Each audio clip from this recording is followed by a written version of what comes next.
পোস্তবাসীর যে অভিযোগের যে লেটারটা লিখেছে সেই লেটারটা কে বা কারা লিখেছে তার কোনো হদিশ নেই। কিছু লেখা আছে জুনিয়র ডাক্তার তো আরজি করে প্রচুর।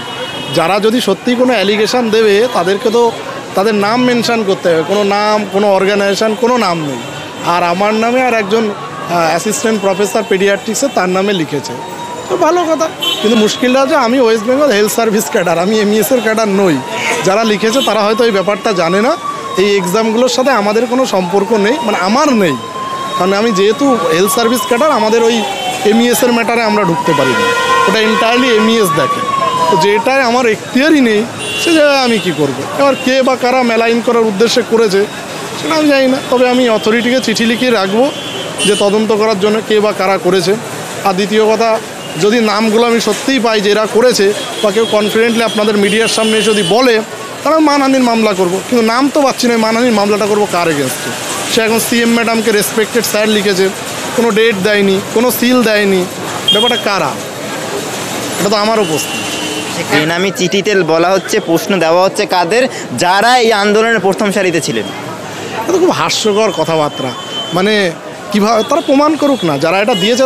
যদি এটা সত্যি হয়ে থাকে আমি বলবো তার তদন্ত হোক, আর যারা এই চিঠিগুলো অভিযোগগুলো করেছে তারা তাদের নামগুলো আনে, তারপর দেখা যাবে। হাইকোর্ট তো আছে, রাজ্য প্রশাসন যদি তাদের হয়ে কথা বলে, আমরা হাইকোর্ট আছে, হাইকোর্টে যাবো। আশফাকুল্লাহ নাইয়ার কেসেও তো দেখা গেল আলটিমেটলি ঝামা তো ঘষে দিয়েছে কোর্ট, হাইকোর্টে মুভ করবো। আমি নাম জানতে হলে মানহানির মামলা করবো। এখানে দাঁড়িয়েই দাদা আশফাকুল্লাহ নাইয়া দেখলাম, তাপস প্রামাণিক দেখলাম, এই একের পর এক অভিযোগ বা আন্দোলনকারী ডাক্তারদের বিরুদ্ধে এই যে বিভিন্ন ধরনের প্রচার, এর পিছনের কাহিনী কি মনে হয়? দেখুন, সত্যের সাথে থাকলে আপনার পিছনে এই খাড়াগুলো নামবে, আমিও জানতাম। কিন্তু আমি ভাবছিলাম যে এত লেট করে কেন, অনেকটা লেট করে ফেলেছে। কারণ আন্দোলন তো এর অনেক আগেই হয়তো আমাদের এগেনস্টে কিছু করা উচিত ছিল, কিন্তু করেনি। আমি বলবো আমি সৌভাগ্যবান, এখন করছে, দেখা যাক। লড়াই তো করতেই হবে, লড়াই না করে তো কিছু এই রাজ্যে এখন যেটা দেখা গেছে, লড়াই না করে আপনি কিছু পাবেন না, লড়াই করতে হবে। যেমন নেতাজির আজকে আমি বলছিলাম, freedom is not given, it is taken. ব্যাপারটা তাই, এটা আমাদের এখন পেতে হবে। তা পাওয়ার লড়াই, জাস্টিস পাওয়ার লড়াই, আর কিছু মাথায় রেখেই লড়াই এগিয়ে যাবে। লড়াই অবভিয়াসলি আজকে সকালে এই শপথই নিয়েছি, বা আমরা এখন সেই উদ্দেশ্যেই যাচ্ছি।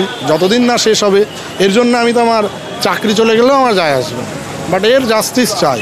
যারা যারা ক্রিমিনাল ঘুরে বেড়াচ্ছে তাদের পানিশমেন্ট চাই। চাকরি চলে গেলে কেমন নিয়ে নিলে আমি ছেড়ে দেবো। যদি সরকার আমাকে বলে কোনো সময়, এর আগে আমি জমা 8 থেকে 9বার আমি জমা দিয়েছি। এই সন্দীপ ঘোষ যখন ছিল তখনই আমি কতবার জমা দিয়েছে চাকরি করবো না বলে। আমার নিয়ে নিলে আমি এক্ষুনি চলে যাবো, কোনো দরকারই নেই। আমি চাকরি দেওয়ার খুব একটা বদার নয় আমার চাকরি চলে গেল না চলে, কারণ এখানে হসপিটালে আমি যত সময় টাইম দিই, এটা আমি চাকরি না করলে আমি অন্য অনেক কাজ করতে পারবো। আমার কোনো ইন্টারেস্ট নেই, চাকরি থাকবে না, কি যায় আসে? এই চাকরিতে আছে কি? এই চাকরিতে তো সারাক্ষণ খেটেও বদনাম নিতে হয়, সেখানে থাকার থেকে না থাকা ভালো। যেটুকু জানি সেটুকু অ্যাটলিস্ট বাইরে গিয়ে ডাল ভাত খাওয়ার মতো জোগাড় করে নিতেই পারে। এখানে দাঁড়িয়েই আরও বলা হচ্ছে যে আপনি এবং আরও যা কয়েকজনের নাম উল্লেখ করা হয়েছে, যে তারা জুনিয়র ডাক্তারদের ফান্ডও করেছে আন্দোলনের সময়, সরকারকে মেলাইন করার চেষ্টা করা হয়েছিল। না, জুনিয়র ডাক্তারকে ফান্ড আমি কেন করবো না? সে তো আমি আমার পার্সোনালি ফান্ড তো করবোই, ফান্ড করবো না। এই আন্দোলনে এখানে যে মঞ্চ হয়েছে সেই সময় আমি দিয়েছি, আমার যতটুকু ক্যাপাবিলিটি ছিল আমি ততটুকু হেল্প করেছি, তো তার স্বাভাবিকই। আর যে আন্দোলনের জন্য আমি এত স্যাক্রিফাইস করলাম, সেখানে ফান্ড না করার কি আছে? তো তো অন্যায়ের কিছু নেই। সারা পৃথিবীর লোক ফান্ড করেছে, ফান্ড দিয়েছে, ডোনেট করেছে, আমিও করেছি, অন্যায়ের কিছু। উদ্দেশ্য তো সরকারকে মেলাইন করার ছিল। উদ্দেশ্য সরকারকে মেলাইন করতে হবে, কারণ আমাদের উদ্দেশ্য হচ্ছে বিচারের জন্য, এখনও বিচারের জন্যই লড়াই করছি। এবার সেটার জন্য সরকার যদি মনে করে তারা মেলাইন হয়েছে, তাতে তো আমার কিছু বলার নেই, সেটা তাদের গায়ে লাগানোর কি আছে? তারা যদি সঠিক পথে থাকে তারা মেলাইন হওয়ার তো কোনো প্রশ্ন ওঠে না।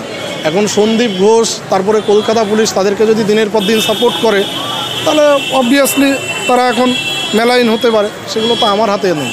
কিন্তু প্রশ্ন ফাঁসের বিষয়টা তো অত্যন্ত গুরুত্বপূর্ণ। মমতা বন্দ্যোপাধ্যায়কেও আমরা বলতে দেখেছিলাম মিটিংয়ের সময়, লাইভে যখন মিটিং করছিলেন, যে প্রশ্ন ফাঁস বা পরীক্ষার হলে যাতে স্ট্রিক্টলি ব্যবস্থা নেওয়া হয় সেই বিষয়ে গুরুত্ব দিতে হবে। সে তো যারা পরীক্ষা নেয় তারাই জানে। পরীক্ষার হলে না আমি গেছি, পরীক্ষা কীভাবে হয় সেটাও আমার আইডিয়া নেই। ওখান থেকে যদি কেউ লিক করেও থাকে, তো সেখানকার যারা রেসপন্সিবল পারসন তারা জানে, তার বাইরে তো আমি এর উত্তর দিতে পারবো না। কারণ ওখানকার এক্সাম প্যাটার্ন বা কীভাবে হয়, প্রশ্নপত্র কীভাবে আসে, এসব সম্পর্কে আমার কোনো আইডিয়া নেই, যেটা নিয়ে আমি কমেন্ট করতে পারবো। সেই বিষয়ে তাহলে যে কেটেও বদনাম নিতে হচ্ছে? তো দীর্ঘদিন ধরে যখন সন্দীপ ঘোষের আমলে ছিল তখনও সন্দীপ ঘোষের অত্যাচার, আর এখন যেটা হয়েছে শাসকের একটা পোর্শন লোকের যারা মদত দিয়ে আছে তাদের অত্যাচার, স্বাভাবিক বদনাম তো নিতেই হচ্ছে। আমার বদনামটা তো ম্যাটার নয়, দেখুন একটা মেয়ে মারা গেছে, এর থেকে তো বড় কিছু হতে পারে না। আমি নাই বদনাম নিয়ে, বদনাম দিচ্ছে আমাদের, আমরা বেঁচে আছি।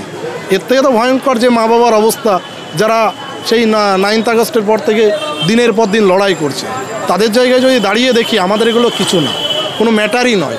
তারা মেয়ের বিচার পাচ্ছে না, আরও ক্রিটিসাইজ হচ্ছে, বদনাম হচ্ছে, তাদের বিভিন্ন রকম কথা বলা হচ্ছে, যারা তাদের একমাত্র মেয়েকে হারিয়েছে। সেখানে আমাদের সম্পর্কে, আমার সম্পর্কে কেউ কিছু বললো, কেউ কিছু বদনাম দিল, এ নিয়ে আমার কোনো বিন্দু মাত্র ইন্টারেস্ট নেই। সব ছেলে সবার নামেই হয়েছে, যারা আন্দোলন করেছে তাদের সবার নামেই বদনাম করেছে, সবাইকে বিভিন্ন রকমভাবে হিউমিলিয়েট করার চেষ্টা করেছে, মেলাইন করার চেষ্টা হয়েছে।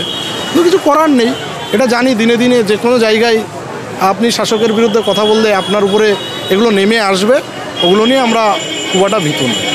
সেখানে দাঁড়িয়েই দাদা আমরা দেখলাম যে এর আগে আশফাকুল্লাহ নাইয়া, তাপস প্রামাণিক থেকে শুরু করে কিঞ্জল নন্দ, এই যে বিভিন্ন ডাক্তারদের সামাজিক সম্মানহানির প্রচেষ্টা হচ্ছে বলে অনেকে অভিযোগ করছেন, সেটা কি আন্দোলনটাকে একদম পুরোপুরি শেষ করে দেওয়ার জন্যই? অবভিয়াসলি দেখুন, আমরা প্রথম দিন থেকে অভয়ার জাস্টিসের জন্য লড়াই করেছি, এখনও করছি এবং ভবিষ্যতেও করব। সেই জন্যই বিভিন্নভাবে সেটাকে কি করে ধামাচাপা দেওয়া যায় সেই চেষ্টাই করছে, আর সেজন্য এইভাবে মেলাইন করার চেষ্টা করছে। আদারওয়াইজ আর কি উদ্দেশ্য হবে? আমরা তো আর কারোর সাথে গিয়ে ঝামেলা করিনি, বিচারের জন্য রাস্তায় নেমেছি, এখনও লড়াই করছি। তাদের কিছু লোকের তো অসুবিধা হচ্ছে, যে সমস্ত প্রভাবশালী নেতা যাদেরকে সিবিআই ধরতে পারছে না, সিবিআই ধরতে পারছে না, ধরছে না, তাহলে নিশ্চয়ই তাদের ক্ষমতা তো আছেই, তারা তো চেষ্টা করবেই আমাদের মেলাইন করার, তারা করছে। দেখা যাক আলটিমেটলি কে জয়ী হয়, কিন্তু সততার পথে ছিলাম, আছি, ভবিষ্যতেও থাকবে। কিন্তু বিচার তো পেয়ে গেছেন, সঞ্জয়ের তো না, বিচার কি হাইকোর্টের লোয়ার কোর্টে যে জাস্টিসটা দিয়েছে, যে অর্ডার নামায়, সেখানে দেখুন কতগুলো নেগলিজেন্সের কথা লেখা আছে, একটা নয়। কলকাতা পুলিশের ভূমিকা, আমাদের আউটপোস্টের ভূমিকা, যে প্রিন্সিপাল ছিল, এমএসবিপি ছিল, তাদের কি ভূমিকা, সবগুলো ক্রিটিসাইজ করেছে। পোস্টমর্টেম টিম, তাহলে এখনও কি করে বিচার শেষ হবে? এই যে গতিতে ক্রিমেশন করা হলো গাড়ি স্পিডে চালিয়ে গিয়ে, তো তার মা বাবা বলেছে 50 জন দায়ী। হ্যাঁ, অবভিয়াসলি প্রথম থেকে শেষ পর্যন্ত আত্মহত্যা বলে চালানো, তারপরে তাকে দাহ কাজ কমপ্লিট করে দেয়া, এগুলো তো সবাই নেগলিজেন্সের পরিচয় দিয়েছে, প্রমাণ লোপাট করেছে, লার্জার কনস্পিরেসি। সেগুলোর কি তদন্ত কমপ্লিট হয়েছে? হয়নি। তো তদন্ত কমপ্লিট হয়নি বলেই এই অবস্থা। তো আমরা বিচার শেষ হলো কোথায়? সেখানে তো ক্রিটিসাইজ অলরেডি সেই নির্দেশনামায় দেওয়াই আছে। তো সেখানে দাঁড়িয়ে আপনারা এই বিচারের জন্য পরবর্তীতে কী কী পরিকল্পনা করছেন?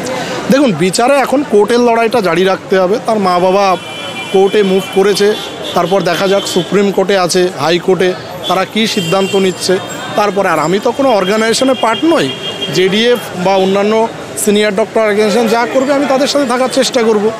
বাস, আমি তো এদের কোনো জায়গায় পার্ট নই যে আমি আগে থেকে অ্যাডভান্স বলতে পারবো। ওরা যেটা করবে আমি সেটা অবশ্যই, আমার যেটা মনে হবে ঠিকঠাক, আমি সেই সাথে থাকবো।